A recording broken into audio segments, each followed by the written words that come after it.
Bienvenida, muchísimas gracias por haber aceptado esta invitación, ¿verdad? Por hacernos un espacio en tu apretada agenda.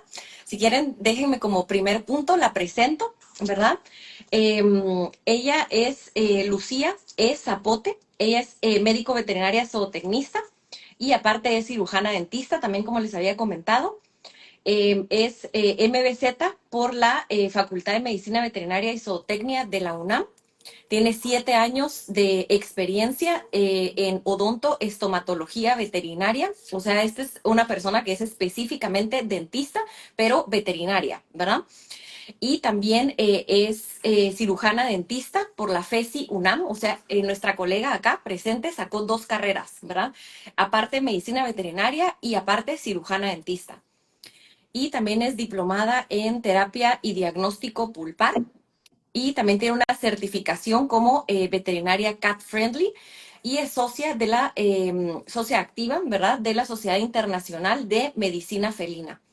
Así que pues bienvenida, muchísimas gracias y cualquier duda que ustedes tengan, pues ahí nos la pueden enviar, ¿verdad? Por la cajita que está aquí en esto del en vivo, ¿verdad? Ya ven que sale un globito de preguntas, entonces acá le pueden enviar las preguntas a la colega y por el momento pues vamos a ir dando nuestra plática acerca de algunos puntos importantes que teníamos preparados para ustedes acerca de salud oral. ¿No es tú quisieras comentar algo antes de comenzar? No, pues muchas gracias por la invitación. La verdad es que te admiro mucho como colega. La verdad es que trabajar contigo siempre ha sido genial. Hemos trabajado casos juntas. Siempre refiero a mis pacientes contigo. Te tengo bastante confianza entre colegas y creo que va a ser muy interesante nuestra plática el día de hoy. Creo que va a ser muy enriquecedora y a lo mejor hasta queda un espacio para parte 2. Claro que sí. Pues bueno, pues la admiración es mutua, ¿verdad? La colega acá es súper, súper preparada. O sea, siempre que yo platico con ella, estoy sacando un curso, estoy en una maestría o voy a empezar no sé qué. Entonces, es una persona realmente que le apasiona muchísimo su trabajo y ya ven que, o sea, en estos últimos años se le está dando más relevancia de la que siempre ha tenido, por supuesto, a la salud oral en perros y gatos, ¿verdad? Entonces, una persona adecuadamente capacitada como para poder hacer un diagnóstico y un tratamiento integral en cualquier problema oral que tengan en sus perritos o gatitos o cualquier control que quieran realizar, pues por supuesto pueden referirse con ella. Aquí está su cuenta y pues por ahí pueden contactarla. Así que bueno, sin más, comenzamos con el primer tema que vamos a discutir. Como les decía, ustedes cualquier otro que quieran preguntarle, acá tienen la opción de hacerlo. Bueno, entonces, ¿qué nos dirías tú acerca de este comentario que suelen expresar mucho algunos colegas? Justamente el día de hoy me lo hizo una paciente, ¿verdad? Me dice es que yo llegué con mi veterinario, ella lleva una dieta cocida, ¿verdad?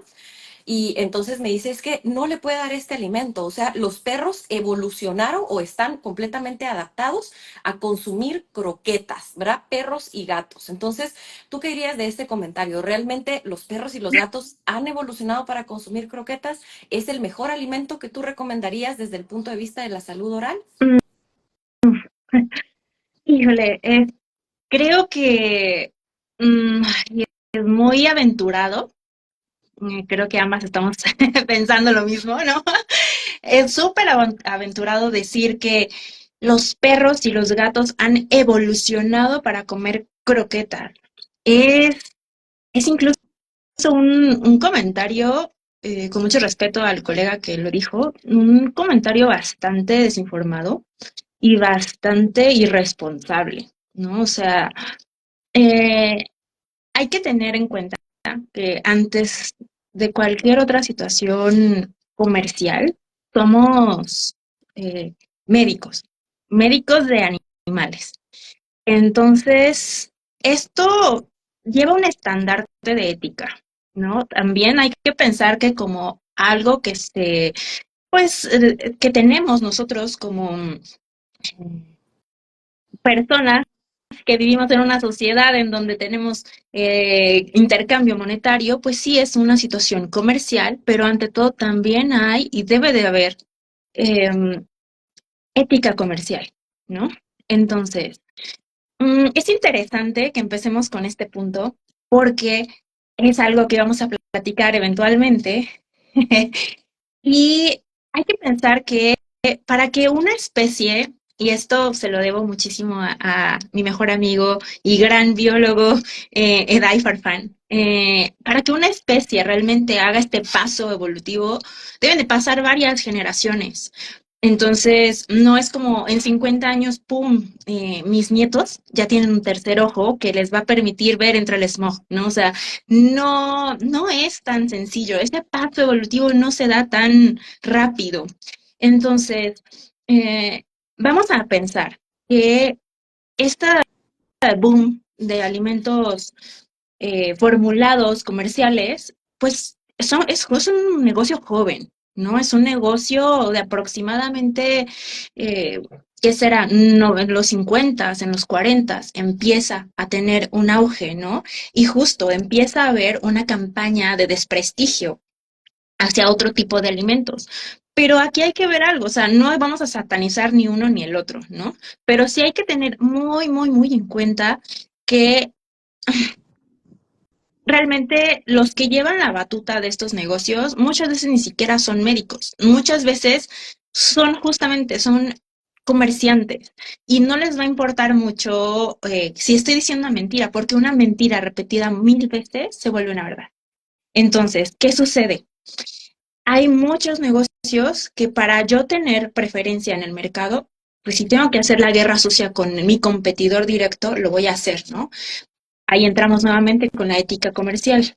Nosotros, como médicos, debemos de tener la cautela de no caer en fanatismos, ¿no? O sea, hay que fundamentar siempre nuestro conocimiento, nuestra práctica, o sea, con evidencia científica. Por lo tanto, para empezar, esto de evolución, o sea, la evolución de cavidad oral hacia el consumo de croquetas, bueno, ya yéndonos por esa línea, desde ese momento, entonces están condenados a la extinción si nosotros perecemos, porque ¿qué comerían? O sea, no podrían. Es más, no existirían estos perros ferales. Tendrían que involucionar para poder ser animales funcionales en libertad y no lo hay, o sea, no hay una sola evidencia científica en biología, medicina veterinaria que nos diga si hay una evolución franca para el consumo de croquetas. Esto es una total falacia, ¿no? Entonces, eso es súper importante aclarar, ¿no? No vamos a satanizar ni uno ni el otro, pero hay que decir algo, la biología justamente, cada organismo, cada especie tiene sus propias modificaciones para su tipo de dieta. Y hay que ser honestos, nosotros los humanos, como buena especie dominante y súper invasiva, hemos llegado a intervenir en estos procesos, ¿no? Entonces, claro que ha habido algunos cambios en estas especies, pero realmente no a un grado de hacer una alteración morfológica y fisiológica eh, en cavidad oral, en sistema digestivo, que diga, no, solo es un croquetívoro, jamás. O sea, no lo hay, no hay evidencia de esto. Exacto. Creo que eso que tú dices es súper importante en el sentido que, bueno, no se sataniza ningún tipo de alimento porque realmente hay muchas opciones de alimentación, ¿verdad? Hay pacientes que se adaptan a algunas cosas, a otras, igualmente tutoras, ¿verdad? Que tienen la posibilidad de dar cierto tipo de alimento o eligen dar otro, y en fin, muchos aspectos. Pero algo que sí debemos evaluar objetivamente es lo que decía la doctora, que un salto evolutivo o un cambio heredable en alguna característica anatómica, fisiológica, metabólica, etcétera, no se da de un día para otro, ¿verdad? Son mutaciones que conforme van siendo adaptativas al entorno, ¿verdad? Como quien dice, bueno, ahorita realmente me está sirviendo el tercer ojo, entonces todos aquellos animales que no desarrollen ese tercer ojo para ver a través del smog se van a morir. Entonces, eventualmente, todos los que tienen el tercer ojo, pues van a sobrevivir, ¿verdad? En un entorno con smog. Así es como más o menos se van dando las adaptaciones. Entonces, por ejemplo, ¿qué evidencia nos podría dar a nosotras las características, pues, físicas de perros y gatos, especialmente a nivel de la dentadura. O sea, por más que yo quiera decir, es que yo soy carnívora, si yo no tengo los dientes, los colmillitos súper afilados para puncionar y desgarrar tejidos, lo que me está diciendo mi historia evolutiva es, bueno, tal vez tú lo quieres decir ahorita, pero realmente tú toda tu vida o tus antepasados no siempre han sido carnívoros. Date cuenta, por ejemplo, de las superficies de tus muelas, ¿verdad? Son las superficies de humanos, si las vemos, ajá, son planas, ¿verdad? Bueno, no planas, ¿verdad? O sea, digamos, tienen sus cúspides, ¿verdad? Pero realmente están hechas idealmente como para molienda, versus, por ejemplo, los de perros tienen varios como piquitos, pero súper afilados, como más para desgarrar, ¿verdad? Entonces, realmente no es que tú digas, ah, pues es que ya, o sea, de 90 años para acá, ya todos las muelas son como súper planitas, adaptadas para la molienda de principalmente material vegetal, ¿verdad? Y todas estas cúspides que tienen los perros, ahí les quedaron ahí porque a alguien se le olvidó quitarse, a ellos se les olvidó limarlas, ¿verdad? Realmente estos son evidencias, pues, anatómicas que estos individuos tienen derivados de años de evolución consumiendo cierto tipo de presa y precisamente las tienen con estas características porque es algo que les ha ayudado a sobrevivir, ¿verdad? A poder consumir el alimento que necesitaban ingerir, ¿verdad? Entonces, y como tú dices, el alimento de las croquetas es de reciente creación, por supuesto.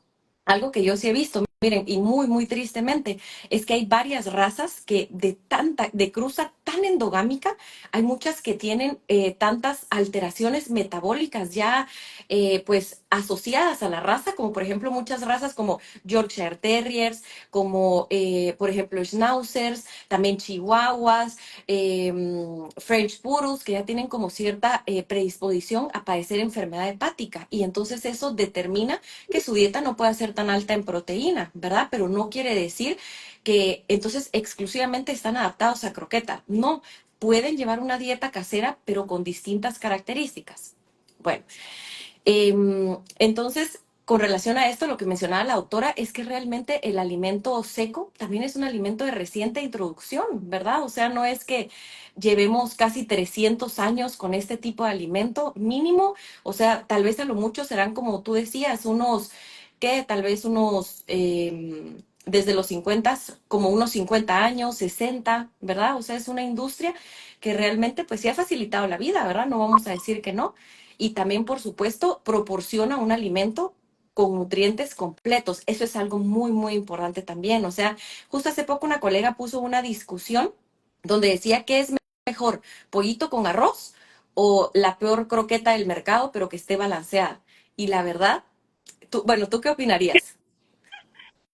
Ay, o sea, es literalmente sería pues comparar pollito con arroz y justo ir a comprar nuggets al McDonald's.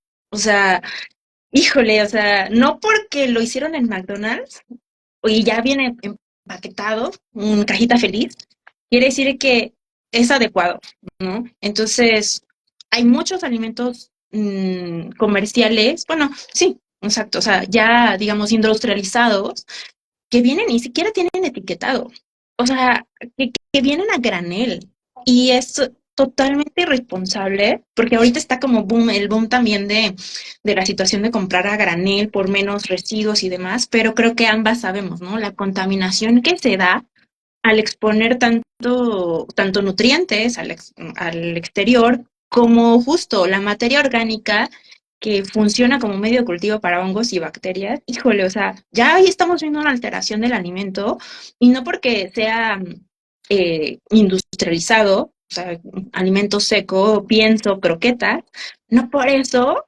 es ideal, ¿no? O sea, si a mí me dices que si yo le voy a dar uno de esos ahí todo reseco, quizás hasta con ya algunas esporas, ya con bacterias, versus hacerle pollo con arroz, yo preferiría, con respecto a calidades, hacerlo, ¿no? O sea, sí, que puede el pollo con arroz per se no es adecuado, no está balanceado, también el otro no tiene un aseguramiento de calidad. Entonces, mmm, Está compleja la decisión, ¿verdad? aventuradas esas, pues esas afirmaciones, ¿no? Sí, sí, es cierto. Y con relación a eso, fíjate que qué bueno que lo comentas. ¿Tú qué pensarías para que un alimento se mantenga estable en anaquel? Como qué cantidad de preservantes debe contener o qué tipo de procesamiento debe haber llevado o qué ingredientes se le deben adicionar para que tenga esta estabilidad tan prolongada.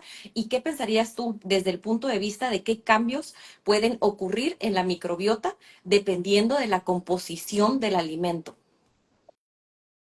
Bueno, es una realidad que para que nuestros alimentos duren mucho tiempo, pues deben de llevar algún tipo de conservante, tanto químico como físico, ¿no? Ya sea, pues, la apertización en caso de latas, ¿no? Adicionar vitamina E o algún tocoferoles y demás para evitar como el enranciamiento de grasas, ¿no? Pero pues son cosas que tenemos que tener en cuenta, ¿no? Claro que la industria alimentaria siempre está como en continuo desarrollo, buscando mejores maneras de conservación de comida.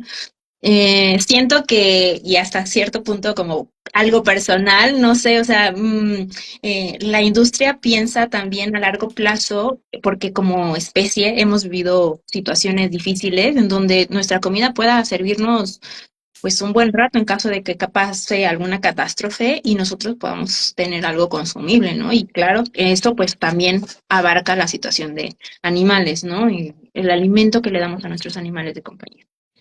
¿Cómo puede esto afectar? En realidad no o sea, sería una mentira que yo te dijera, les va a afectar directamente porque realmente yo no he leído nada acerca que haya un efecto directo, ¿no? O sea, que sí haya una comprobación que, digamos, efectivamente, si le ponen X compuesto, tiene un efecto directo comprobado con respecto a esto. Claro, en donde sí tenemos cierta correlación es en los alimentos en lata, ¿no? Hay algunos compuestos en el alimento enlatado que pueden, no pueden, que se ha detectado cierta correlación, no en el 100%, pero sí ha habido alguna correlación con el desarrollo de carcinoma de células escamosas.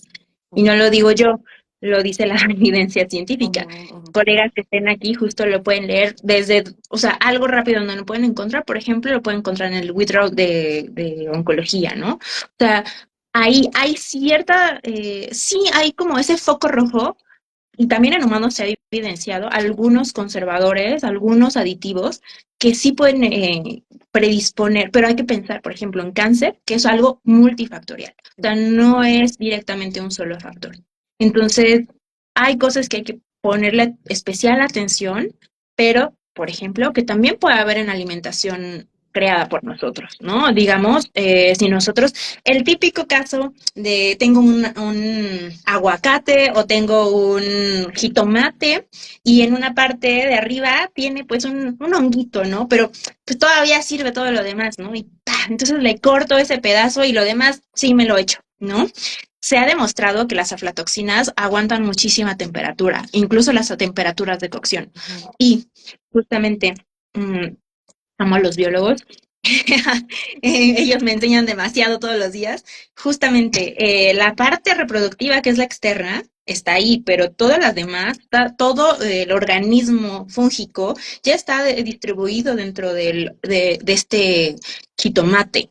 Entonces, tú no te estás comiendo las formas reproductivas, las esporas, pero sí te estás comiendo lo demás, en donde puede haber producción de aflatoxinas, en donde la más peligrosa es la aflatoxina, creo que es la M, ¿no? Que incluso se puede transmitir a través de leche materna. Entonces, ajá, entonces, sí, no estás comiendo a lo mejor el enlatado, pero sí te estás comiendo el jitomate contaminado, ¿no? Entonces, estamos viendo dos caras de alimento natural y alimento procesado que están contaminados, ¿no? Entonces, eh, a- siempre justo, se debe todo de tomar con un criterio no Objetivo. fanático, exacto, Ujú, ujú. objetivo, ¿no? O sea, los peligros están, incluso, por ejemplo, si nosotros hacemos de comer, no lo metimos en el refri, lleva mucho tiempo aquí, hace muchísimo calor últimamente.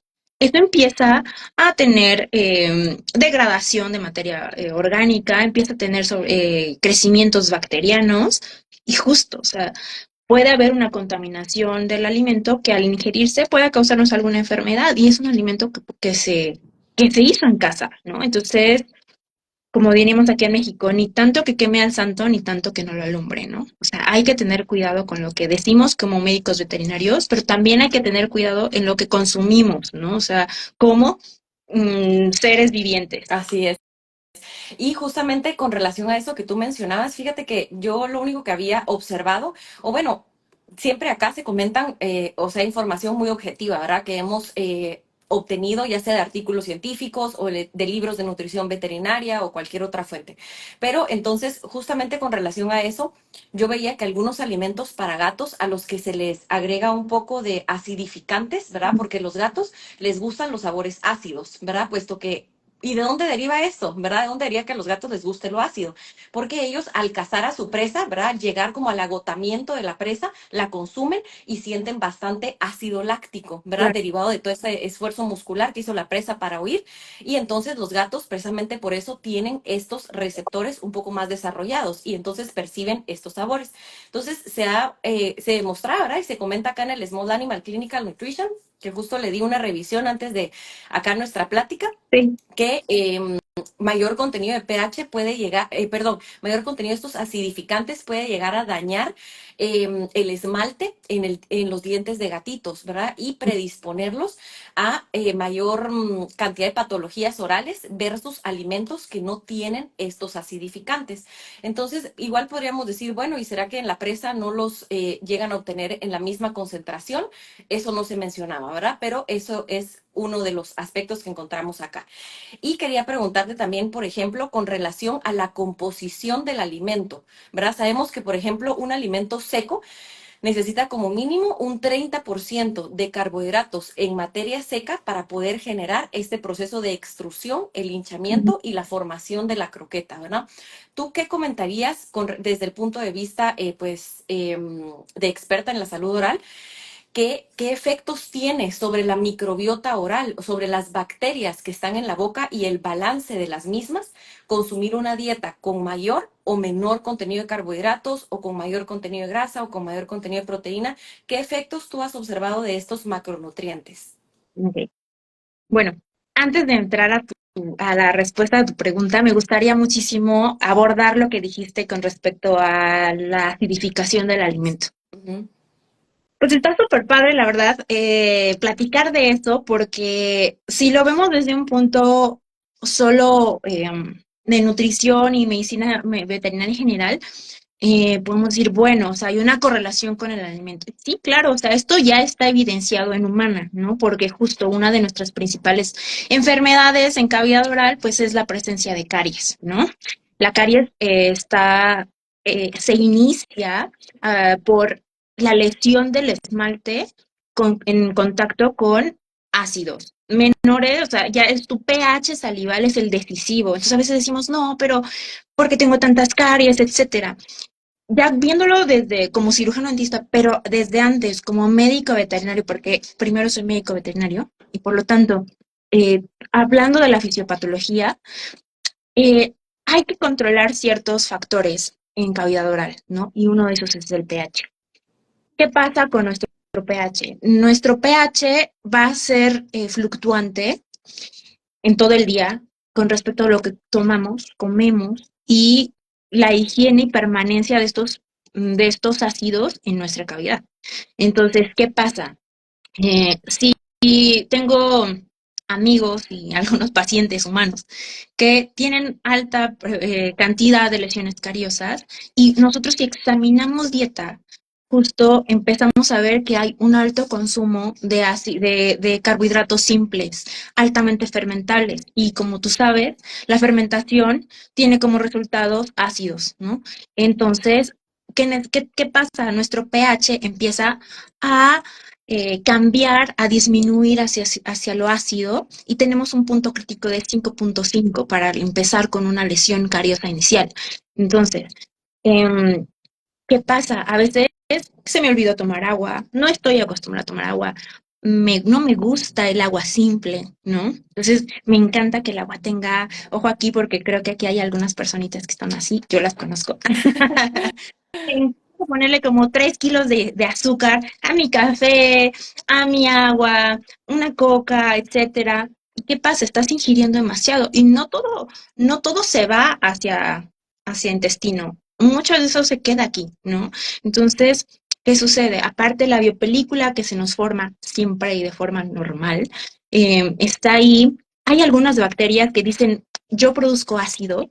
Entonces tenemos factores perpetuantes de este ácido mmm, tan fuerte, ¿no? Entonces vamos a presentar estas lesiones cariosas. En la situación de estos extrudizados con acidificantes, bueno, no solo extrudizados, también en lata, ¿no? O sea, que vienen con acidificantes y volviendo también a la situación de humana, con este alto consumo de comida acidificante en cavidad oral, la permanencia es lo que en boca, es lo que nos va a dictar las lesiones en dientes, ¿sabes? Entonces, ¿qué sucede? Higiene. Higiene e hidratación. A mayor cantidad de agua en boca, es decir, entre más diluida nuestra saliva, más fácil va a ser, número uno, la producción de este buffer, de este bicarbonato salival para contrarrestar estos ácidos. Obviamente nos va a ayudar también, o sea, la disminución de saliva nos va a favorecer la presentación de mayor cantidad de biopelícula y por lo tanto también entre esas cosas mayor estancia de sustancias tanto minerales que van a solidificar la biopelícula y también como la permanencia de estos ácidos. Por lo tanto, algo que vamos a tocar eventualmente también en nuestro en vivo es justo, ¿qué es lo que necesitamos? Mayor consumo de agua, pero agua con, por favor, todas las que les den aquí, con una cantidad moderada de azúcar, porque no solamente va hacia nuestro cuerpo, sino también tiene efectos en cavidad oral. No todos los pacientes van a presentar las mismas lesiones cariosas con la misma dieta, no, todos somos un mundo diferente. La microbiota oral en todos es muy diferente, pero hay que lavarse los dientes. O sea, tengo una querida amiga que ama los dulces y ama ponerle salsa Valentina a todo. Yo amo ponerle salsa Valentina a todo, pero sí con ese compromiso de hacer el cepillado, ¿sabes?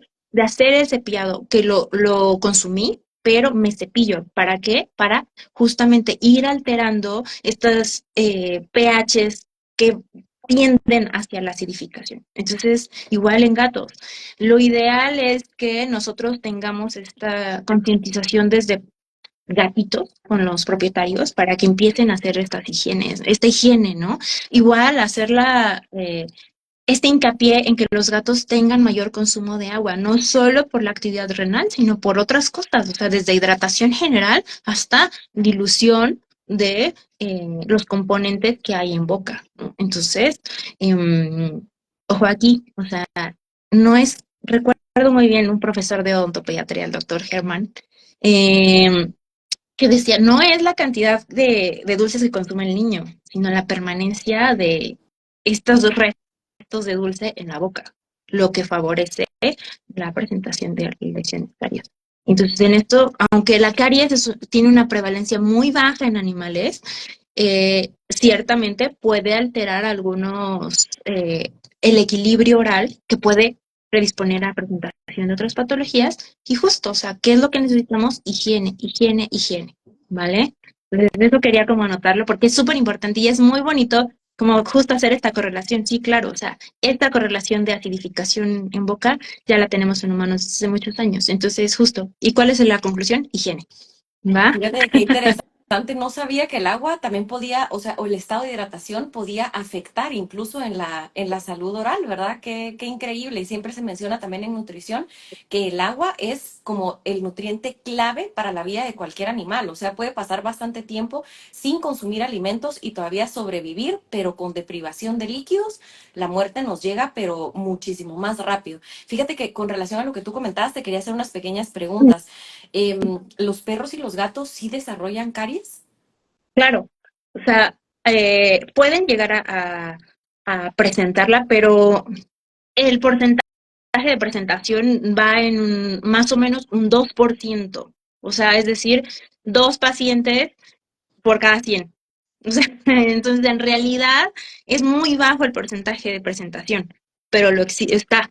Para que haya eso, hay como varios factores que deben de estar presentes. Uno, como ya platicamos, la acidificación del ambiente a menos de 5.5 de pH, y luego tener algunas situaciones eh, digamos, presentes como la población de algunas bacterias que en humanos está bien documentada, que son, digamos, Bacillus, la principal, que es Streptococcus mutans, que es, digamos, como el principal agente bacteriano responsable de la caries ya infectada, ¿no? O sea, porque la primer lesión cariosa es una mancha blanca, es una desmineralización del esmalte, y después viene la población de bacterias sobre esa matriz de esmalte ya, digamos, como reblandecida, ¿no? Entonces, y bueno, de ahí en fuera ya tenemos otras poblaciones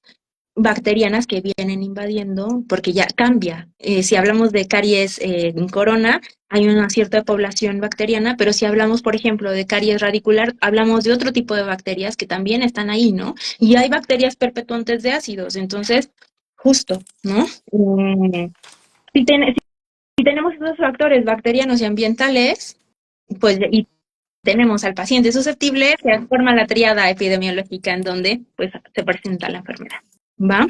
Ok, muy bien. Sí, fíjate que justo con relación a eso, solo quería hacerles un pequeño recordatorio, ¿verdad? De cómo era la estructura de un diente, ¿verdad? Usualmente el diente, el esmalte, esto que vemos brillantito, es el tejido más duro de absolutamente todo el cuerpo, ¿verdad? Sí. Corrígeme si me equivoco, ¿verdad? Pero sí es el más duro. Hasta donde yo recuerdo en histopatología, hace muchísimos años que lo vimos. Pero después también, debajo de esta capita brillantita, ¿verdad? Vemos la dentina. La dentina es como un tejidito así como poroso, ¿verdad? Ujú. Y Déjame te- es como, como un poco como lijita, ¿verdad? Pero es bastante poroso. Después, finalmente, tenemos como la encía, ¿verdad? Ah, bueno, allí nos tiene la doctora. A ver si Ah, nos pudieras decir. ya, yo estaba haciendo como de acompañamiento Ah, bueno. visual a lo que está ocurriendo. Ah, bueno, muy bien. Pero Pues si efectivamente, quieres, digo unas cositas y si me equivoco, me dices. vale. Bueno, después, finalmente acá tenemos, acá donde vemos en la imagen de la doctora, ¿verdad? Esta es la encía y esta es súper importante para mantener el diente en su lugar, para prevenir que las bacterias puedan colonizar la parte inferior del diente, ¿verdad?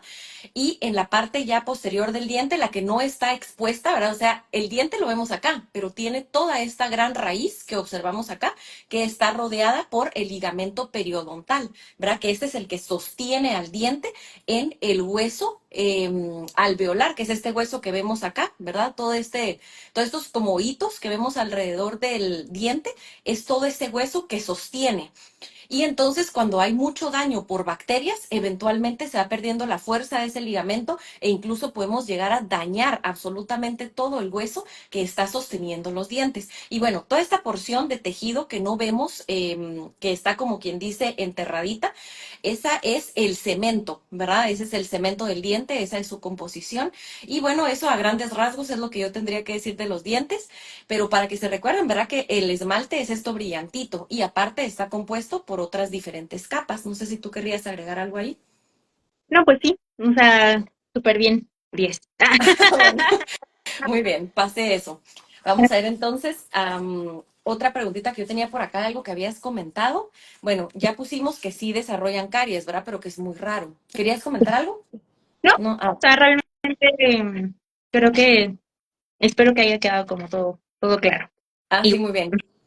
Especialmente a mí se me fijó que es la frecuencia, o la permanencia, ¿verdad? No es el consumir algunos ingredientes, sino la permanencia de los mismos. Entonces, con relación a esto, ¿con qué frecuencia tú le aconsejarías a las personas que hicieran algún tipo de limpieza dental en sus perritos? Y si hacen una limpieza dental, ¿cómo sería esta? O sea, ¿con qué equipos? Tú dices, por ejemplo, bueno, cepillan los dientes 2 veces al día. O no, por ejemplo, usa de esos dedales para limpiarle los dientecitos o no usa de esos enjuagues bucales.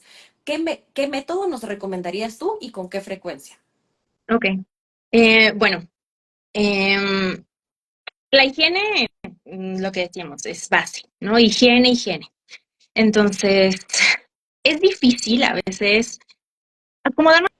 a todos los pacientes. O sea, no, siempre que me preguntan eso, porque siempre es pregunta de todas las De consultas, ¿sabes? cajón. Sí, de cajón.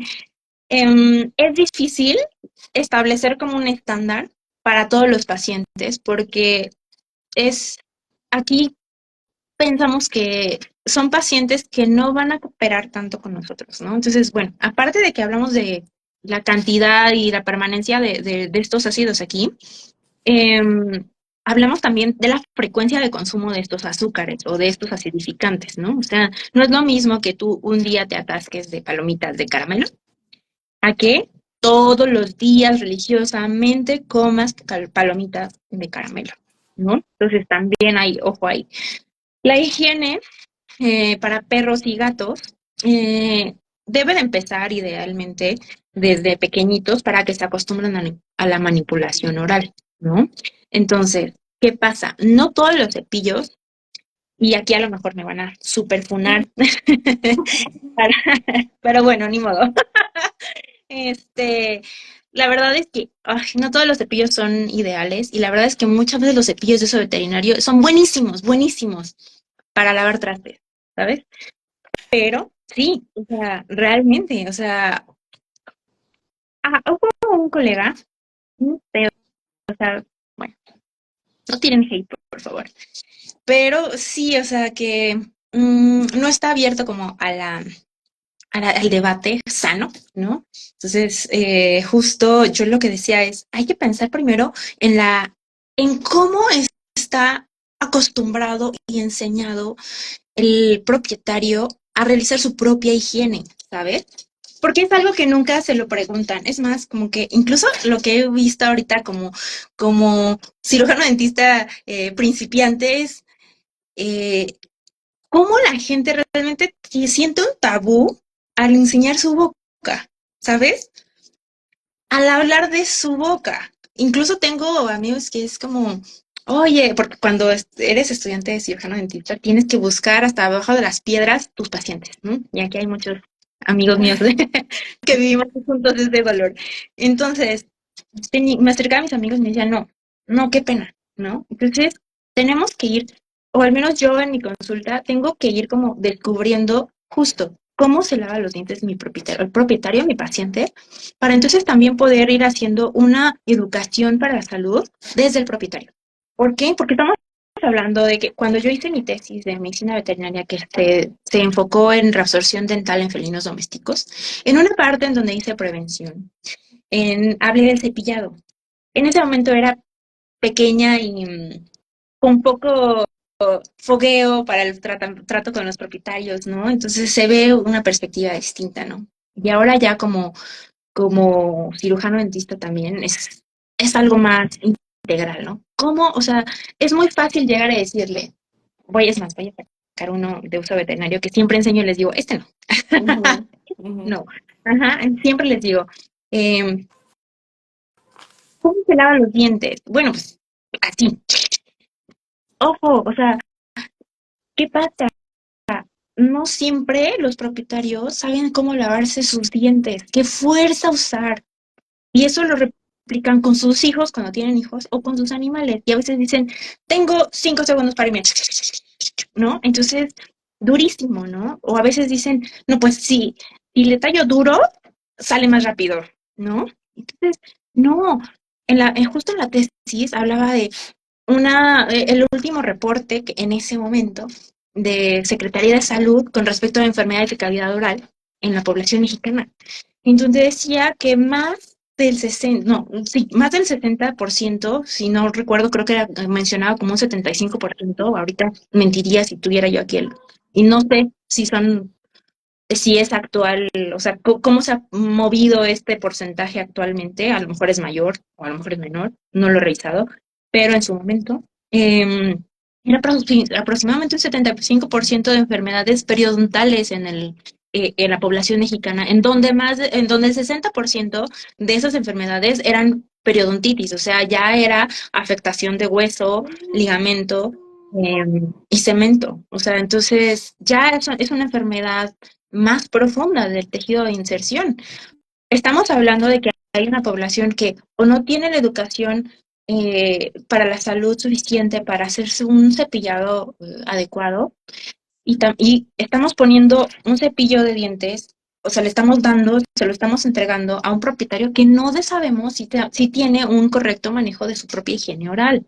Entonces, qué bonito es decirle, bueno, pues le va a cepillar los dientes. Y luego, o sea, y el seguimiento, y si lo sabe hacer, de por sí nosotros como cirujanos dentistas tenemos la obligación de, paso uno, enseñarle al paciente a cepillarse. Entonces, por lo tanto, a veces hay pacientes que no se van a dejar, hay pacientes que no van a permitir que metamos el dedo a la boca. Hay pacientes, mi perro moría antes de permitirme hacer eso. Entonces hay que acoplarse a todo eso. Entonces siempre me dicen, bueno, pero ¿qué cepillo le compro? Espera, o sea, primero hay que empezar a pasitos de bebé. Pacientes de 7 años que llegan, que en su vida le han metido un dedo en la boca. Pasitos de bebé, siempre digo, o sea, hay que educar primero al propietario y luego con base en eso, o sea, o a la par, ir empezando con esta introducción a la higiene oral del paciente, en este caso del paciente animal, ¿no? Ahora, ¿qué tipo de cepillo? Hay muchísimos. Lo ideal es que sea cerdas suaves. ¿Por qué? Porque si sumamos cerdas duras a una técnica muy ruda de cepillado, vamos a tener una destrucción de tejido blando masiva. Entonces, la verdad, si le vas a destruir la mucosa a mi paciente, pues mejor no lo toques, ¿no? O sea, o sea, mejor no lo hagas. La dieta es una parte importante de la salud oral, sí, pero también es una realidad que hasta el momento el gold standard, lo necesario es el cepillado. ¿Qué pasa conmigo? Muchas veces hacemos, o bueno, yo implemento higiene oral con pacientes eh, que no aceptan el cepillo, que su boquita es tan chiquita que no acepta, que no llega un cepillo normal ahí o que les molesta, no se acomodan. em, Podemos utilizar gasa, ¿no? Entonces, literal, ¿no? Hay una gasa, se envuelve en el dedo y movimiento. Técnica de cepillado. No les voy a decir, bueno, vamos a hacer una técnica de cepillado Stillman modificada con 45 grados de inclinación. No me inventes. A veces el paciente está así como de, ay, ay, ay. O sea, hay que pensar, dedales, no todos los dedales son buenos. La verdad es que yo siempre trato de, si voy a Soriana, si voy al depósito dental, si voy así, siempre trato de comprar un buen de cositas de ese tipo para ir viendo cuáles, y casi siempre las pruebo en mí. Porque, pues, para empezar, no me voy a estar moviendo como loco, ¿no? Entonces voy a poder ver si puedo alcanzar adecuadamente una remoción ideal de biopelícula. Porque si no, si está muy duro, lo único que voy a hacer es rayar la biopelícula. Entonces, y luego, o sea, pues, igual, pues no, pues gracias, ¿no? O sea, entonces, muchas veces la gasa cumple bastante bien con esa función de remoción, porque la gasa, como podemos ver, es porosa. Entonces, si nosotros tenemos algo aquí, nos ponemos un poco de labial cremoso que no se, que se quita fácilmente y le hacemos así, pues se va a quitar, ¿no? Porque la bendita gasa es bastante porosa.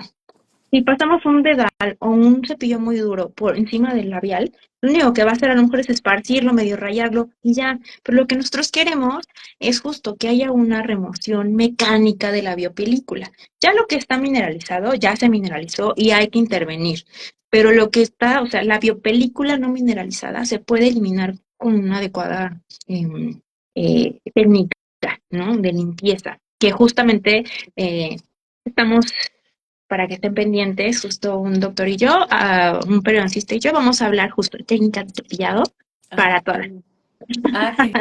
qué genial. Por nosotros, ¿sale? Para que nosotros tengamos como realmente esta instrucción de cómo hacer en mi boca y luego, como cuando nos dicen en el avión, primero te pones tu mascarilla y luego se la pones al acompañante, ¿de acuerdo? Primero me lavo bien mis dientes y entonces luego lo traspolo a mi tutorado, sea animal o sea niño. ¿No? Entonces, justo, ¿no? ¿Qué cepillo? Cerdas suaves, ¿sí? ¿Qué técnica? A veces la que nos acomoda. ¿Cuál no es la ideal? La que se llama de violín. O sea, ¿qué estamos haciendo? Rayar y vamos a causar recesión gingival. Entonces, hay una técnica que es una técnica para pacientes pediátricos que todavía no tienen una correcta desarrollo de habilidades motrices, que se llama técnica FONS. Entonces son cepillados así. circulares. A veces me dicen, pero y luego la cara palatina, a veces hay que, o sea, si su paciente es así, hasta abre la boca, qué genial, pero la realidad es que un 90% de nuestros pacientes no va a permitir abrir la boca y que le pases y luego superficies sale. Entonces, hay que ser, o sea, hay que tener un poco como de criterio con respecto a no todos los pacientes, ¿no? Mira, por ejemplo, aquí tengo un modelo de yeso, nada más como de poner para enseñarlo, pero, o sea, justo, o sea, si el paciente me permite hacer esto, bueno, ya, por ejemplo, hablemos, ¿no? O sea, aquí tengo el bote de los cepillos. Hola, un montón. Ajá. Entonces, Ese sí es el que tenemos recomiendas, es el que tienes en pantalla. uno de los que recomiendo. No vamos a poner la marca porque no me pagaron nada. Ok. Ajá. Pero sí, hay muchas marcas en el mercado que son buenas. O sea, tenemos esta, y que yo digo que es el genérico de esta, ¿sabes? Marca cara, marca accesible, ¿no? Ok. Ujú. Entonces, igual, una marca, este es muy suave en algunos pacientes que tenemos como con recuperación de cirugías orales, que se manda también en humanos igual, estas son ultra suaves, no nos sirven demasiado, por ejemplo, este no nos sirve, no me encanta y muchas veces está como muy de moda porque son suavecititas, ¿no? Ujú. Entonces, pues, ¿por qué? Porque cuando es muy suave tampoco podemos realmente remover mucho, Oh. ¿no? Aquí tengo y por ejemplo, boquitas chiquitas, me encanta boquitas chiquitas. Por ahí tengo otros de boquitas. O sea, así Em, podríamos comprar de bebés y también de claro, humanos que sea de cerda suave, ¿verdad? O como para protección gingival, porque esos los he visto para protección gingival. este Oh. es uno de, creo que etapa uno y 2 creo, 2 o 2, 3, una cosa así. Oh. ¿No? Ujú. Eh, de Dales, lamentablemente pues no estás aquí para decirte, enseñarte directamente, pero en estos tres dedales hay un mundo de diferencia, ¿Cuál ¿va? sería, por ejemplo? Ajá. Estos dos están durísimos, estos son dos de uso veterinario Ah. y este es de uso humano para infantes, Ujú. para que están empezando la dentición o todavía no. Hay un mundo de diferencia. Ya los probé en mi boca. No se preocupen, cuando vengan a consulta ya están lavados, no se preocupen. Ajá. Todos aquí están lavados, pero lavados. ¿Qué pasa? Pues esto es realmente igual como que decíamos, raya. Y este no. O sea, hay un mundo de diferencia. ¿Sí? Entonces, en realidad, por eso digo, a mí me encanta ir viendo, y justo algo que me decía el doctor Germán, eh, hay que saber qué es lo que estamos dando, ¿no? ¿Qué es lo que estamos mandando? Es, bueno, o sea, en este caso, pues, no es como nada más darlo porque viene en el kit, porque esta cosa está durísima, ¿no? No, o sea, hay que, hay que involucrarnos más en lo que estamos vendiendo. No solo porque ese cepillo se vende y sirve, ¿no? Fíjate que justo eso que tú dices, yo también había comprado esos kits, ¿verdad? Para limpieza dental, o que traen como dos cabecitas que dizque para que se meta en medio de los dientes de los perritos, ¿verdad? Y yo lo sentía, yo decía, está durisísimo. Y, Ajá, exacto, con ajá, meterlos, realmente. solo con Ajá, meterlo y aparte las cerdas eran durísimas y yo la verdad, justo como tú decías, yo también tenía una mala técnica de cepillado, ¿verdad? Y aparte, bueno, hemos visto que la enfermedad periodontal o por ejemplo la recesión gingival puede tener también que ver con la respuesta demasiado intensa, inflamatoria por parte del hospedero para que se desarrolle este problema, ¿verdad? A veces no es porque no te laven los dientes, ¿verdad? Sino que a veces tu respuesta ante la presencia de bacterias es muy fuerte o incluso también llegan a influir la concentración de algunas vitaminas, ¿verdad? Por ejemplo, a, B, C, D y E. O sea, así literal como inicia el abecedario, ¿verdad? La vitamina A está involucrada muchísimo en la inflamación de los dientes, bueno, de los tejidos orales, ¿verdad? Las vitaminas del complejo B, la vitamina D, también se ha involucrado que pacientes que tienen bajos niveles, o sea, en sangre de vitamina D, también tienden a presentar mayor inflamación en su boquita, aún sin diferencias en el cepillado. O sea, puedo yo tener cierto tipo de dieta que sea optimizada en estas vitaminas y por ejemplo, no limpiarme tan frecuentemente los dientes o tener una dieta como casi que tal vez hasta limítrofe en estas vitaminas y cepillarme los dientes un montón y obtener mejores resultados si mi dieta está optimizada en estas vitaminas. Pero bueno, con relación a lo que tú mencionabas, yo también antes usaba cepillos un poco más duros y yo sí tuve problemas de recesión, ¿verdad? Y entonces yo ya sabía, cuando empecé a ver con mis perritos, yo dije, este cepillo está durísimo, o sea, y lo que a mí me causó, ¿qué voy a hacer luego con mi perro? Y, o sea, y con la técnica adecuada y todo, ¿verdad? Entonces yo dije, pero no sé, o sea, si esto lo están vendiendo en las cajitas de cepillo para perro, pues ha de ser porque es la mejor opción para limpiarle los dientes. Sí, no te preocupes, ahí como que se cayó. Pero, pero pues eso, ahora lo estamos viendo contigo, o sea, lo estamos confirmando que realmente estos cepillos son útiles para lavar platos, porque realmente es muy duro y le podemos llegar a causar más daño que beneficio a nuestro perrito. Entonces, lo mejor sería que para una orientación completa y una asesoría completa de salud oral, se refieran acá con la colega. De todos modos, aquí vamos a dejar etiquetado su usuario, ¿verdad? Y con relación a eso, fíjate que unas preguntas que colocaron acá, dos preguntas concretas que pusieron fue, ¿qué tipo de pasta y qué tipo de pasta, cuántas veces al día le cepillo los dientes a mi perro? Ya vimos que es con cepillos de cerdas blandas, ¿verdad? Para boquitas chiquitas pueden ser estos de niños, pero que la cerda sea como especial para protección gingival. Ya vimos que la técnica pues es a través de circulitos, ¿verdad? Hacer así como circulitos en los dientecitos, ¿verdad? Si se van dejando. Y ahora entonces, ¿qué tipo de pasta nos dirías y la frecuencia? Ahora, con respecto a lo de la técnica, te digo, Ah, son circulitos o bueno. que te deje así Sí. hacer, ajá, Ujú, exacto, su cepillado. No así, ujú. y así, déjame voy por el, Ok, muy bien. porque es importante hablar, ya poner en En aquí los tamaños, ¿no? perspectiva. Ujú, O sea, por ejemplo, hay que pensar que el cuarto premolar siempre se va como sobreponer sobre el primer molar. Entonces, ujú. si el perro no abre la boca, a veces le digo, mira, no te des mala vida, ya no lo vas a alcanzar, pero dentro de todo, bueno, o sea, estamos localizaciones anatómicas, ya que se forma más cálculo aquí porque tenemos también el conducto parotidio cercano. Entonces, ¿a dónde va a fluir toda esta saliva? Pues hacia acá. Y si nosotros tenemos, cada quien tiene una cantidad de minerales y tipo de minerales en saliva diferentes. Entonces, si tu saliva está muy concentrada porque no te gusta tomar agua, o estás deshidratado, o es un paciente mayor, o con alguna enfermedad que altera la producción glandular, o que lleva algún medicamento que altera la producción glandular, y en eso glándulas salivales, pues obviamente vamos a tener una saliva más concentrada. Al momento en el que la saliva, y ahorita vamos a hablar de, o sea, quiero como poner en perspectiva a qué me refiero con eso, pues obviamente la biopelícula se va a mineralizar más fácil en la zona en donde estamos teniendo esta desemboque de saliva altamente mineralizada, ¿no? Entonces, bueno, hay pacientes y hay personas que dicen, yo no me lavo los dientes en una semana y no me salen nada de sarro, ¿no? Se dice cálculo.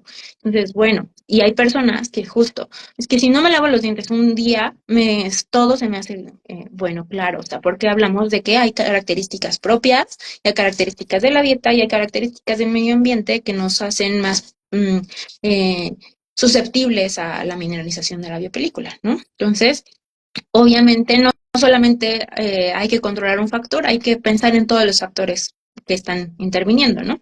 Entonces, justo aquí, pues podemos hacer esto.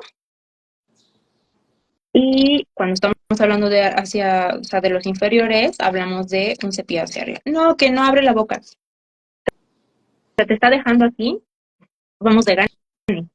Que mi perro me arrancaba el dedo, lo intentaba.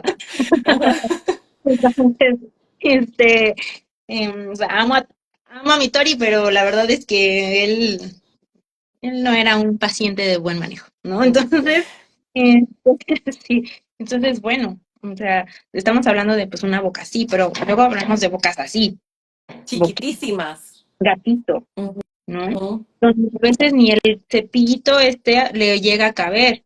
¿Qué hacemos? Yo aquí en el consultorio he conseguido unos cepillitos más chiquitos, ¿no? Entonces vamos a ver, ¿no? Ujú. No, que no deja que se meta el cepillo, porque gato, vale, gasa, ¿no? No, es que, ¿sabes qué? no, y para agarrarlo y ya se orinó, y dice, no te preocupes, o sea, no vamos a causar un deterioro en la relación propietario-paciente por algo así. Y sí Ujú. es muy importante, no voy a decir que no, pero híjole, a veces es que ya me vio y ya se orinó, es que ya me vio y es que se pone muy agresivo cada vez que ve que hay que también sopesar todas estas cosas como médicos veterinarios antes de simplemente decirle, bueno, pues cepíllale y listo, ¿no? O sea, no. Hay que pensar en el panorama de cada paciente Imagínate que para pues no se dejan. Por ejemplo, si tú dices, es imposible para mí, ¿con qué frecuencia le aconsejarías a la gente que agendara alguna limpieza dental clínica? Por ejemplo, contigo o con un veterinario de confianza. ajá, eh, justo vamos con eso, ¿no? O sea, el cepillado mínimo una vez al día. Y Ajá, ahorita exploramos más por qué.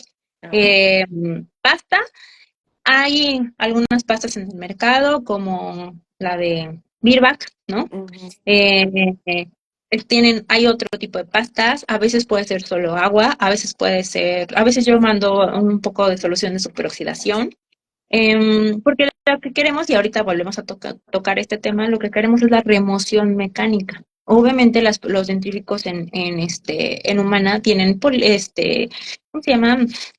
Pulidores, sabor, o sea, ponen picante Blanqueador. para exacto, ¿no?